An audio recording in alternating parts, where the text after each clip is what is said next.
You ask Tiger to solve. This deals with linear equations with one unknown. The final result is x equals 25.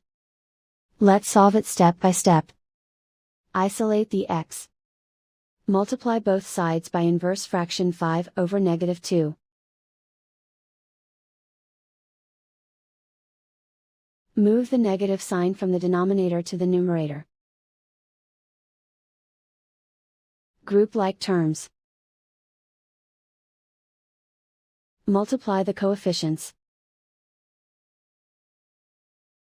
Simplify the arithmetic.